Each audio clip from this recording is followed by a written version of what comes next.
Je m'appelle Diana Saavedra Lopez, je suis chilienne et d'abord je voudrais vous remercier pour cette activité et pour ouvrir la possibilité de discuter sur un passé qu'on sait que c'est pas passé, il est encore toujours là au Chili. Je voudrais faire plutôt qu'une question, une réflexion sur la justice au Chili et sur la justice partout par rapport aux crimes contre l'humanité. Vous avez fait une petite liste de tous les procès qui ont fait développer une justice parce qu'ils ont commis des crimes contre l'humanité et c'est une longue liste qui est partout. Au Chili aujourd'hui, on vit avec les criminels qui sont toujours dans les pouvoirs, qui sont toujours dans le Parlement chilien, qui sont à la tête des mairies au Chili, qui contrôlent encore les pouvoirs. L'exemple d'Augusto Pinochet Ugarte qui n'a pas été jugé, ni en Espagne, ni au Chili, c'est juste une petite pièce d'un problème plus complexe au Chili, que c'est la possibilité de mettre vraiment en prison, d'emprisonner les criminels qui ont participé, qui ont collaboré dans cette dictature militaire. Aujourd'hui, il y a le débat sur la prison Punta Peuco, où se trouvent quelques militaires. Et je veux bien remarquer quelques militaires, parce que c'est un chiffre très ridicule. Je pense qu'ils sont même pas plus que 50 militaires qui sont là-bas. Et encore l'idée de fermer cette prison parce qu'ils ne méritent pas ça, parce que c'était le contexte historique qui a poussé les militaires. Après, il y a la question du secret de la commission Valech. C'est-à-dire, après rendre le rapport Valech, on sait que les personnes, les témoins, ont donné les noms des tortionnaires parce que, comme on a vu dans les films, ils pouvaient d'une façon ou d'une autre reconnaître leurs tortionnaires. Par contre, le président de la République du Chili, Ricardo Lagos Escobar, a mis un secret de 50 ans. C'est-à-dire, on doit attendre 50 ans pour savoir qui a collaboré avec la dictature militaire.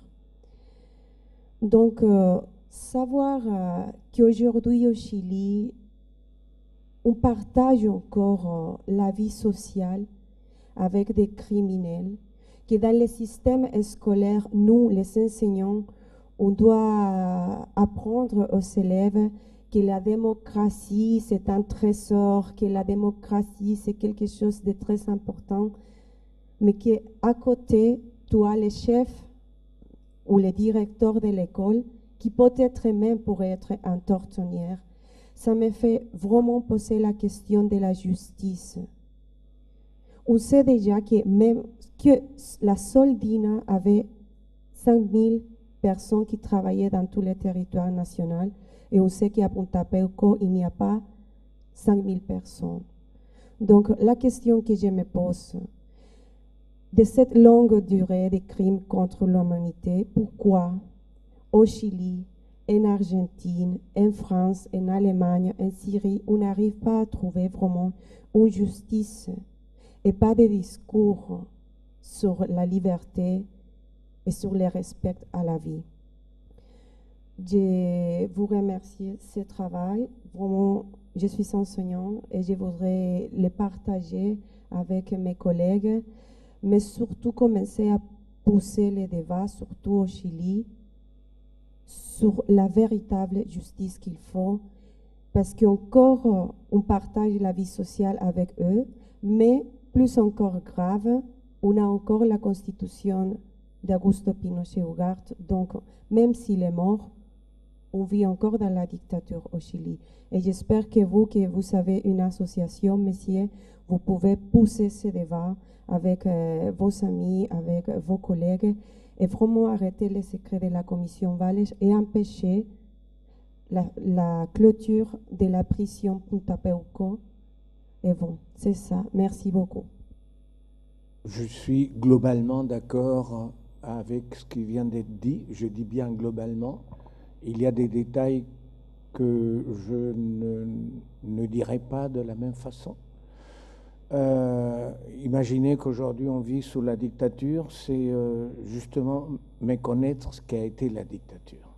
Donc mettre ce gouvernement faible, ce gouvernement qui est incapable de mener des réformes pour démocratiser le pays, qui est incapable de mener une justice à fond. La justice est menée et faite partiellement. Mais tout ça, tous les défauts de ce gouvernement ne font pas une dictature. Parce qu'il faut avoir vécu sous la dictature de Pinochet pour savoir que c'était autre chose. Bon, j'ai dit, mais je partage globalement, effectivement, l'analyse qui fait ma compatriote.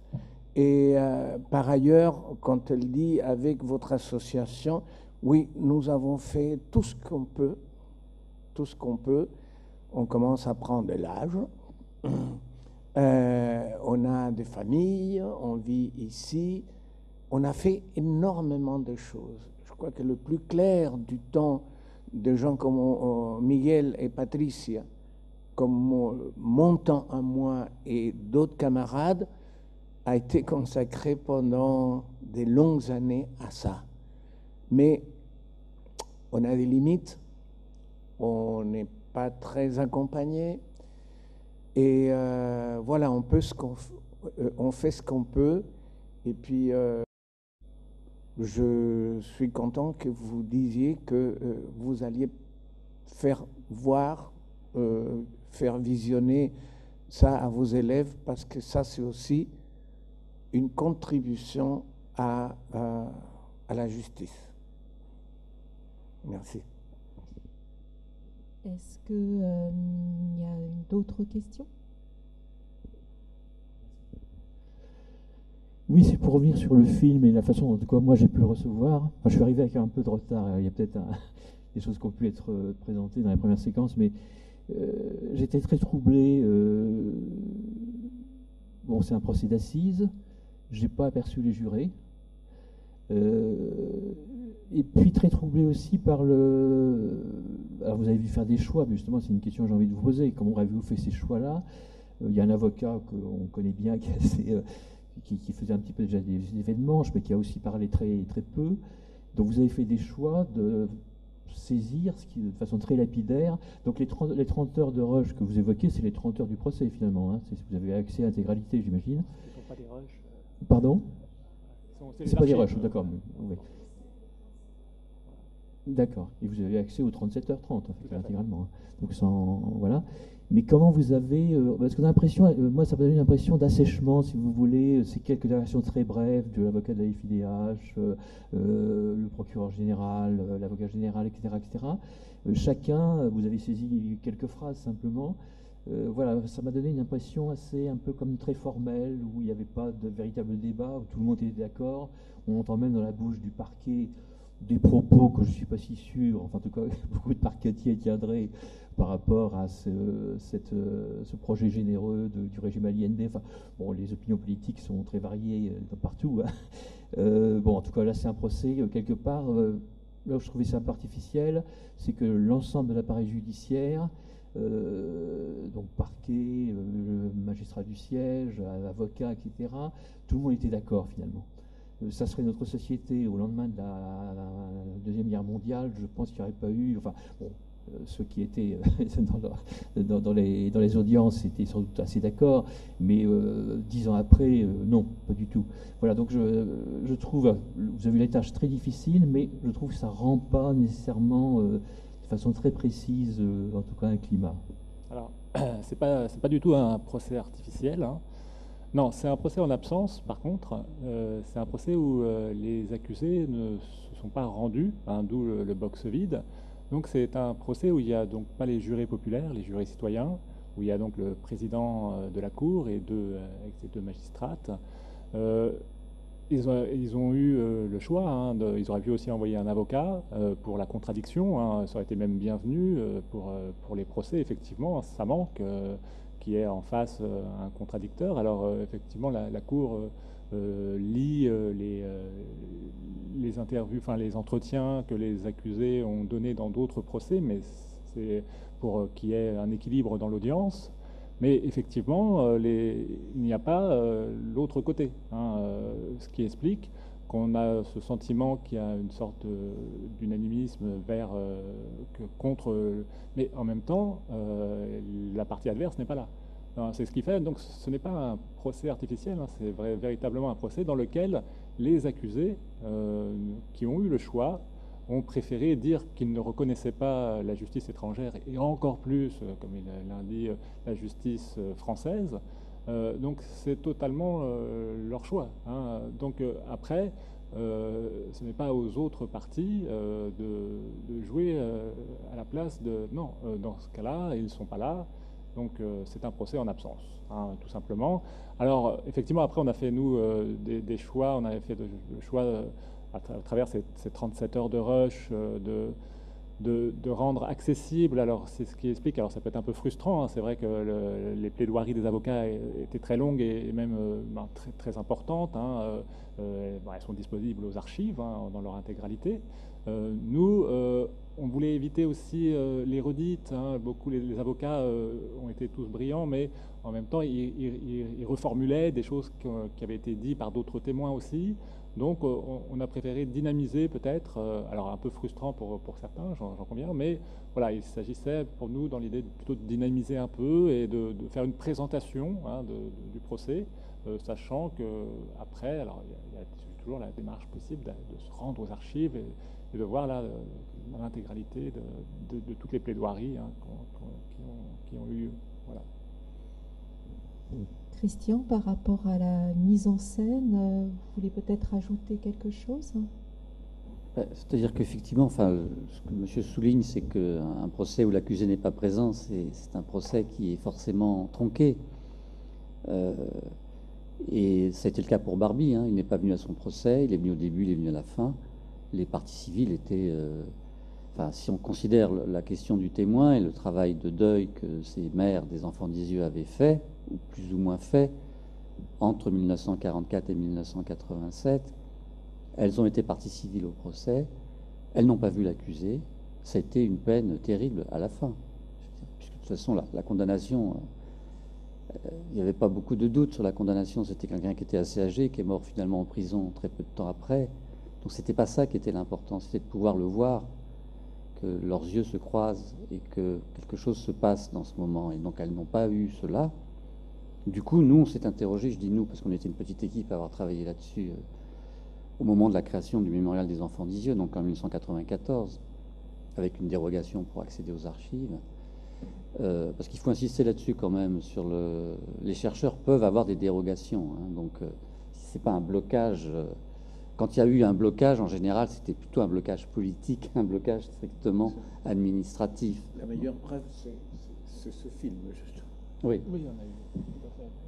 Donc, en revanche, si on pose la question du témoin, ça c'est intéressant, c'est-à-dire que le témoin est présent, évidemment, est très présent. Maintenant, comment sa parole porte, comment ça joue par rapport à lui ou elle, ça c'est des questions qui me semblent intéressantes de poser.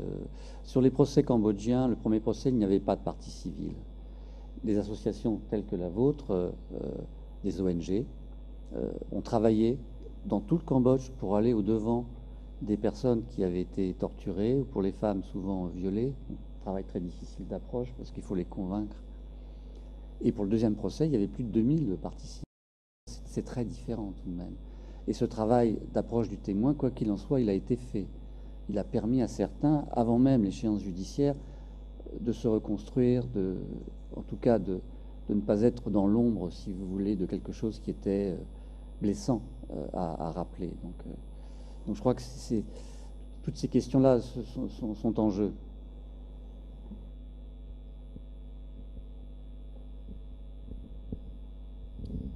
C'était plus par rapport à ce que vous disiez, c'est-à-dire à l'organisation, là, parce que j'ai pas bien étudié au début, donc j'ai pas compris. Donc si j'ai bien compris, le procès il s'est fait en 2010 et vous avez eu le droit d'accéder tout de suite aux archives et vous avez fait le film, vous l'avez produit en 2015, si j'ai bien compris.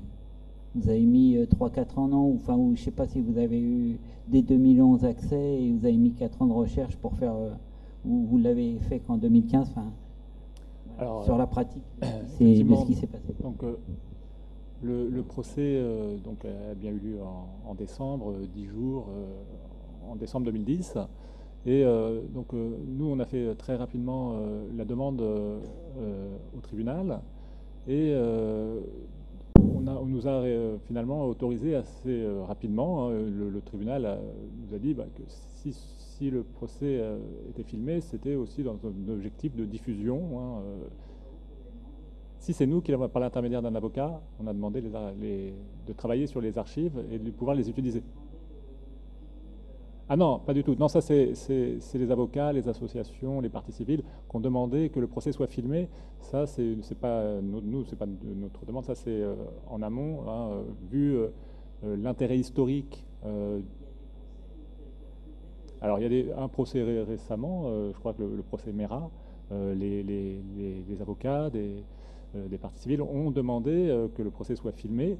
Le tribunal a répondu que l'intérêt mémoriel et historique n'était pas suffisant. Je crois que c'était plus ou moins, je ne sais pas si tu as plus de... C'est plus que ça, c'est vraiment une question que je trouve très, très intéressante et importante. Parce que Martine a cité tout à l'heure le cas du procès du sang contaminé, mais l'enregistrement n'est que audio. Parce que précisément, ils n'ont pas voulu filmer, en particulier des hommes politiques qui étaient connus comme Laurent Fabius, qui avait été attaqué de manière assez comment dire, frontale et avec des choses assez perverses. Donc, c'est intéressant. Quelle différence il y a entre... Comment ?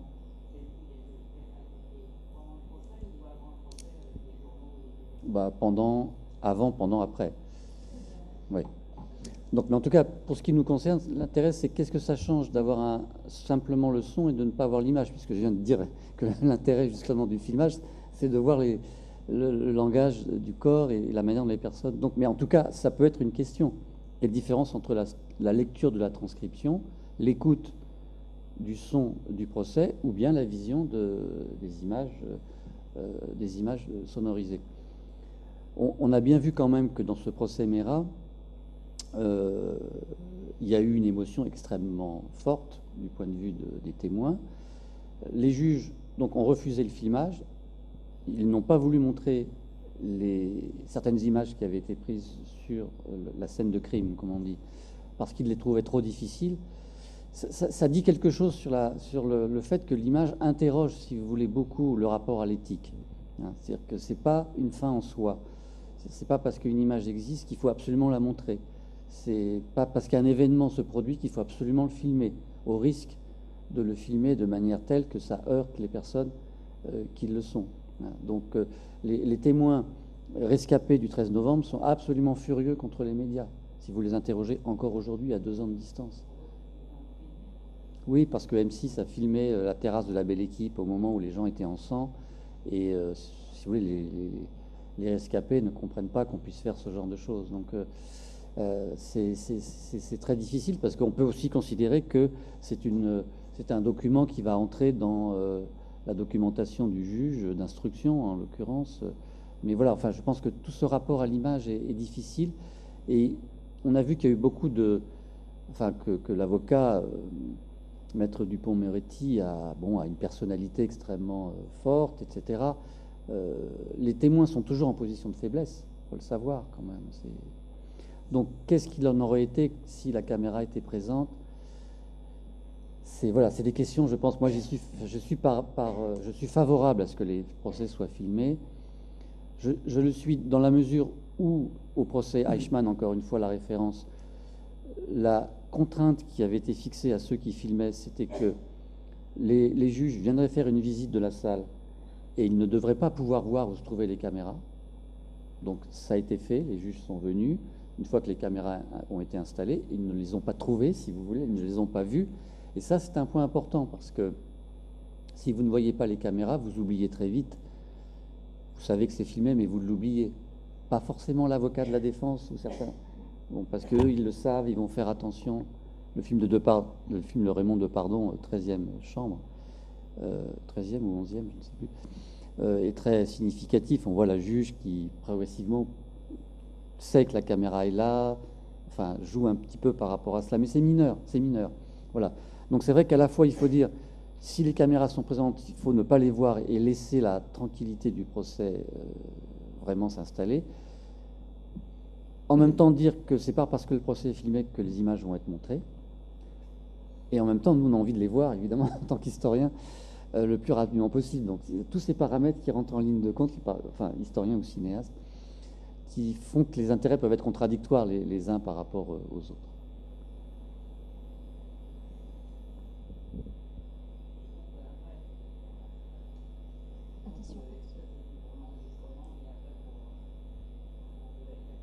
Comment on a fait pour obtenir ou pour... alors c'est là où on a fait, nous, une fois le procès terminé, une demande au tribunal pour pouvoir visionner et utiliser les archives. Et on a eu rapidement une réponse positive. Donc on a pu se rendre aux archives du site de Fontainebleau, où sont conservées les archives audiovisuelles.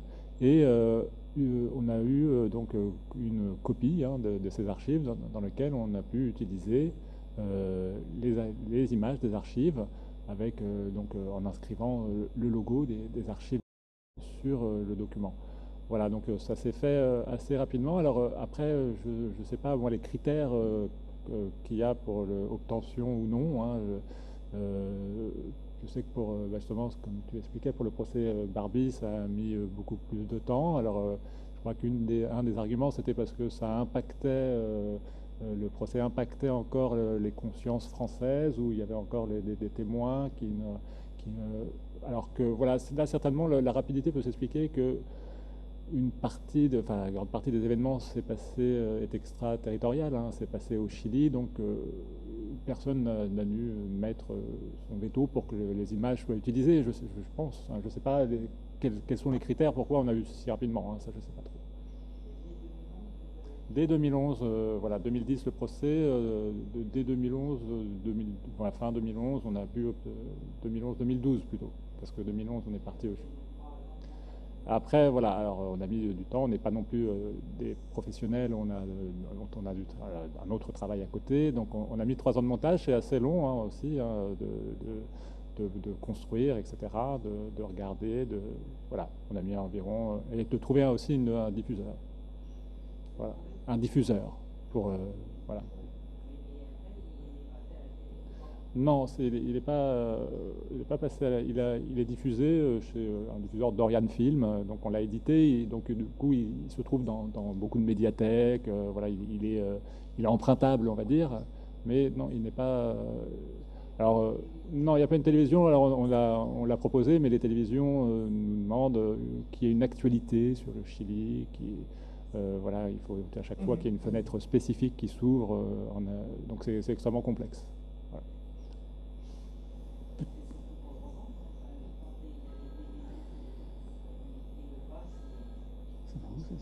Alors nous, notre objectif, c'est ni de revendre quoi que, enfin, notre objectif, c'était de médiatiser. On n'en vit pas, donc notre objectif n'était pas de vendre quoi que ce soit. C'était vraiment de. Moi, je suis preneur. Enfin, tout le monde. Je pense que oui, il passerait. C'est notre objectif aussi de médiatiser au maximum. Alors, comme la soirée quand même avance, on va peut-être prendre une question encore. Voilà.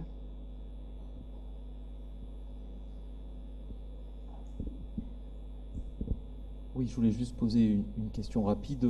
Monsieur nous a parlé du nombre de morts, enfin plutôt du nombre de personnes qui ont été arrêtées, torturées. Donc, la différence entre le chiffre officiel et puis effectivement le chiffre estimé.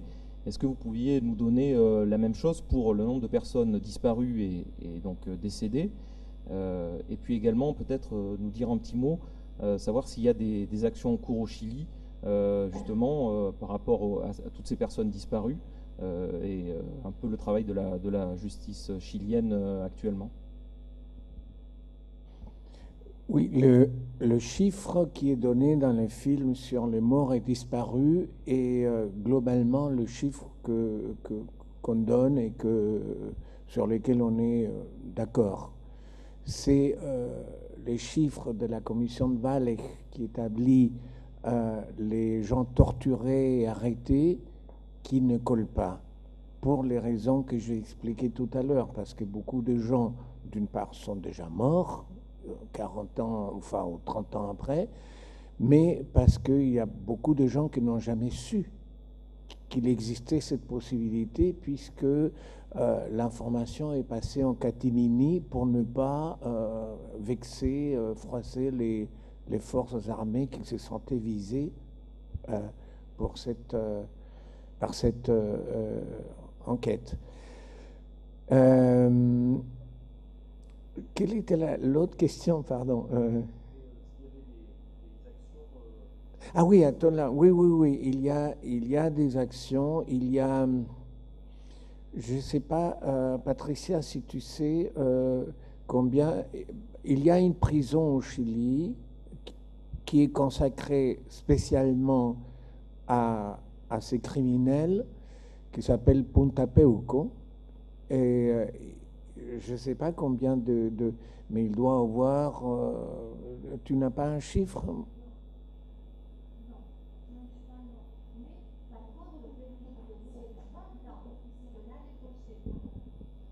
Au bout de 20 ans qu'on a déposé des requêtes, on a déjà eu des résultats. C'est-à-dire que pendant très longtemps, il y a eu une investigation mandatée par les juges. Parce qu'il faut savoir qu'au Chili, il y a une amnistie pour tous ces faits. Mais à un moment donné, il y a eu un juge qui a découvert des choses parce qu'un gardien a parlé longtemps, beaucoup. Et donc, il n'a pas été, l'amnistie elle est toujours permanente, mais elle est laissée de côté. Donc, c'est ça qui a permis que les requêtes, ils sont avancées énormément les dernières, je dirais, 8 ans. Mais donc, des requêtes qui ont été déposées en 2000, à fin 2000, maintenant, ils sont déjà certaines, les gens sont condamnés. C'est très long comme processus. Condamné, il y a eu des réparations. Mais je ne peux pas, dans l'heure actuelle, dire des chiffres. Mais par contre, il y a des gens que ça marchait au bout de 20 ans, mais il y a d'autres que des familles n'ont pas déposé, parce qu'il y a des fois qu'il n'en reste personne de famille d'un porté disparu. Il faut avoir un lien pour pouvoir déposer une requête. Si on n'est pas marié, on ne peut pas déposer une requête, sauf si on a un dépôt énorme d'argent que les gens n'ont pas. Donc, il y a des fois qu'il n'y a aucune personne pour pouvoir faire ces démarches. Ça fait trop longtemps.